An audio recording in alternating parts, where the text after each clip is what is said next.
Allez, on a parté chez MP Style. On a survécu à ce, j'ai envie de dire, putain de virus. Je m'en fous.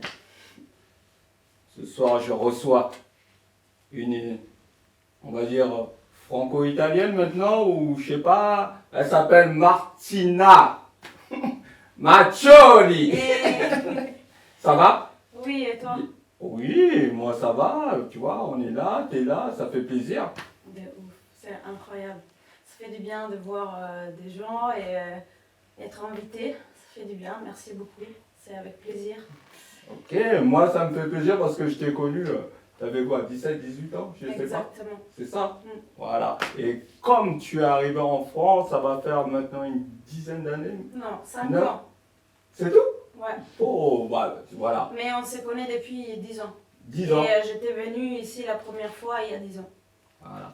Comme je t'ai vu monter, en fait, moi, c'est des personnes que je dis une étoile. Il y en a pas mal ici, des étoiles. Tu es arrivé, vraiment, tu t'es tapé, tu es en train de monter. Donc, pour moi, allez, faut que je l'invite. Pas rougir, hein? Doucement, doucement. Vas-y, donne-moi ton parcours. Donc, bien, comment on dit compressé en italien? Compresso. Compresso. Un riassunto. Voilà. Voilà, un résumé. Alors, moi, je viens pas du tout du milieu du hip-hop.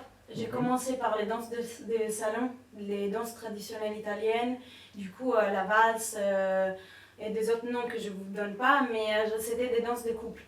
Et j'étais agoniste avec mon partenaire, on a commencé comme ça et voilà. T'avais quel âge? J'avais 8 ans. J'avais 8 ans et après en grandissant, malheureusement, c'est des danses qui sont pas très populaires. Du coup, la taille, lui, il a grandi, moi je suis restée comme ça. Et du coup, on n'a pas trouvé un partenaire pour avoir le même niveau. Et je me suis lancée complètement dans un autre style qui est tout le monde latino, salsa, bachata, merengue, tout Oui, ce qui est... Tout ce qui est voilà, danse caribéenne, etc. J'ai grandi dans une communauté de dominicains, brésiliens, Amérique latine. Hein, voilà. Et du coup, je suis tombée amoureuse de toutes les danses caribéennes. Et je me suis vraiment formée autodidacte. J'ai voyagé, je suis partie à la source à chercher les informations. Je suis partie au Brésil, je suis partie en République dominicaine. Je n'ai pas encore fait Cuba, mais c'est next step. Et voilà, j'ai toujours eu la chance d'avoir des amis professeurs qui venaient directement de la culture. Et du coup, on m'a toujours partagé les informations, on a échangé, c'est comme ça que je me suis formée. Là, tu as quel âge à peu près? Parce que si tu parles J'ai de 28 voyage... ans, je peux dire. Non, tu m'as parlé des voyages en fait. Ah bah, j'ai commencé à voyager à 18 ans. D'accord. Et je me suis toujours payée toute seule les voyages. J'ai travaillé, j'ai parti en voyage parce que je voulais vraiment aller voir qu'est-ce que ça donne de voir la culture sur place, connaître les gens, leurs traditions, leurs danses, leur musique. Et j'étais toujours amoureuse de la musique depuis petite. Et c'est ça qui m'a amenée vraiment à vouloir danser toujours. D'accord. Et après, à l'âge de 16 ans, j'ai découvert un cours de hip-hop dans ma ville. Je me suis dit, waouh, incroyable, c'est quoi ça? Par qui le... Par Eric. Eric Perazzi. Bah, tu le connais très bien. C'était mon premier prof de danse. Et je me Hip-hop, suis hein? dit, hip-hop. Et je me suis dit que je voulais en savoir beaucoup plus. Donc j'ai commencé à... Mon parcours était assez bizarre parce que je me suis déplacée à Bologne, dans une ville beaucoup plus grande que chez moi. Et là, il y avait une école de danse beaucoup plus grande. Du coup, il y avait Chris, Byron, Clarissa. Byron, Il y avait Spunky. Funky. J'ai essayé vraiment d'aller checker tous les anciens pour avoir un max d'informations parce qu'en Italie, le hip-hop, la danse underground, c'est moins connu. C'est moins culturel. Donc j'ai dû me déplacer moi-même pour chercher les informations. Et quand j'ai vu que j'étais nulle, j'ai vu les gens danser, je me suis dit, non, je veux devenir comme lui. Et là, je me suis dit, ok, bon, je me suis formée. Et 2 ans après, j'ai découvert la house. Et bizarrement, chez moi en Italie, on a une grande culture musicale de la house. Musique house partout, mais pas de danse. Les gens ne savent pas qu'il y a une danse derrière. C'est très restreint. Et du coup, là aussi, j'ai vu Byron. C'était la première personne qui m'a vraiment inspirée. Du coup, après, j'ai vu Capella, Manson, Brian Green, Marjorie. J'ai eu la chance de la connaître et danser avec elle. Paix à son âme. Et voilà, c'était magnifique. Il y a une grosse communauté de danse house en Amérique. Et je n'ai pas encore été, malheureusement, mais c'est le next step. Et je suis tombée amoureuse du coup hip-hop, house, presque au même temps. Et je me suis dit, ok, je termine mon université à Bologne et je pars. Là, il y a 5 ans, je suis partie, j'ai pris mon diplôme, je suis partie parce que je me suis dit en Italie... Diplôme de quoi? Anthropologie, religion, civilisation orientale, c'est un peu Religion? long. Ouais, on a étudié beaucoup la théologie, les religions et c'était magnifique. Mais je suis très reconnaissante pour ce parcours parce qu'il m'a beaucoup ouvert ma mentalité, ma vision de la vie, des cultures, etc. Mais j'ai senti que c'était la danse que je voulais faire. J'ai rêvé de la danse, j'ai étudié, j'ai pensé à la danse, j'en pouvais plus. Et du coup, j'ai dit, ok, bon, j'ai terminé les études et je pars. J'ai pris le diplôme le 21 mars 2015. Le 7 avril 2015, j'étais là, exactement dans ce bâtiment. Au bout de ce bâtiment. Voilà, j'ai vécu dans ce bâtiment et c'était magnifique parce que j'ai eu la chance de collaborer, enfin être formée par vous, Richard, Claise, et c'était, disons, un moment qui m'a beaucoup aidée dans ma vie de danseuse. Voilà. Ok. Et qu'est-ce que tu penses de la danse en Italie? Je pense que les choses elles sont en train de se faire. Il y a beaucoup d'évolution.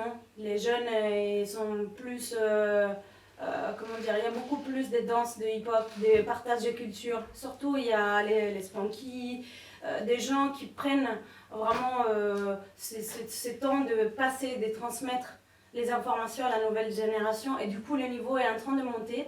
Ça me fait énormément plaisir. Mais comme je répète, c'est pas quelque chose de culturel. Comme ici en France, il n'y a pas genre une culture hip-hop qui est née et s'est développée en Italie comme en France. Et c'est pour cela que je suis venue ici. Pour trouver vraiment, ok, je peux pas aller en Amérique pour m'imprégner vraiment d'une culture. Comment je fais? Et bah, le pays plus proche, c'est la France. Et c'est comme ça que je fais. Du coup, en Italie, j'espère que... avec les années, ça se développe. Ouais. Il y a un gros boulot qui se fait avec Spunky, Byron et Eric en fait. Voilà. Le concept est un concept de fou, d'ailleurs je les encourage et je pense qu'il va avoir quelque chose. Ah oui, oui. Ouais. J'ai confiance. Et du coup, parce que je sais que je t'ai donné quelques bases. Je pense que mon frère aussi. Est-ce que tu penses que est-ce que tu penses que tu puises assez dans tes disciplines? Parce que j'ai l'impression que tu manges, mais pas sur ta faim en fait. Tu manges, mais tu manges là. Et moi, c'est ce que je me permets de te dire parce que je t'ai donné quelques trucs. Bien sûr. Et j'ai l'impression que tu grignotes à peine, tu n'as pas le temps de savourer, digérer, mâcher. J'ai la réponse à celle. Voilà. Alors, quand je suis arrivée, j'étais tellement... Waouh! Tout est arrivé comme une explosion. J'avais trop d'informations. Il y avait tellement de danseurs, tellement de niveaux. Je voulais tout le temps m'entraîner. Je sentais l'entraînement comme vraiment une obligation. Il faut que je m'entraîne, il faut que je fasse ça, il faut que je connaisse plusieurs styles. Du coup, j'ai pris des cours de hip-hop, de house, de popping, de locking, de jazz rock, de tout, de salsa. Et je voulais tout connaître. Mais voilà, aujourd'hui, je sais qu'il faut se concentrer pour pouvoir exceller dans un style, ou 2, 3 maximum. Et c'est pour ça qu'aujourd'hui, je me concentre énormément sur la house et le hip-hop. Voilà, c'est là. j'ai laissé un peu tous les autres styles à côté parce que je suis d'accord avec toi, on ne peut pas tout faire en même temps. Au moment, il faut choisir, il faut savoir où on veut aller, qu'est-ce qu'on veut faire. Sinon, si on n'a pas de but, on ne peut pas arriver loin. D'accord, d'accord. Voilà. Donc là, ça fait 5 ans hein, que tu es vraiment dedans, à fond. Oui, oui, 5 ans, bah, Voilà. c'est bien. Moi, je trouve que c'est bien. Tu as encore des années devant toi et je pense que ça va le faire. Et puis, je te vois danser. Bah, moi, la première fois que je t'ai vraiment vu danser, c'était à Bologne. C'était dans une boîte, je t'ai vu danser avec un gars en salsa. J'ai fait, ça c'est son truc.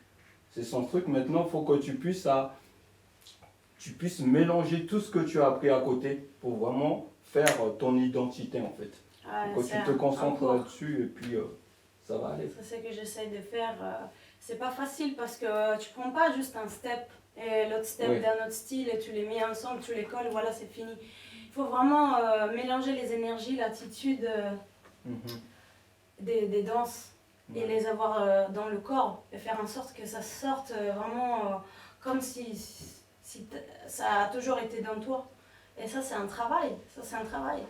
Ça va venir. Mais je lâche pas. Ok. Je suis motivée. Bon, bah ouais, je vais te mettre un son là maintenant. Tu vas me faire voir un peu tout ce que tu as mangé depuis. Let's go. Ok. Let's go.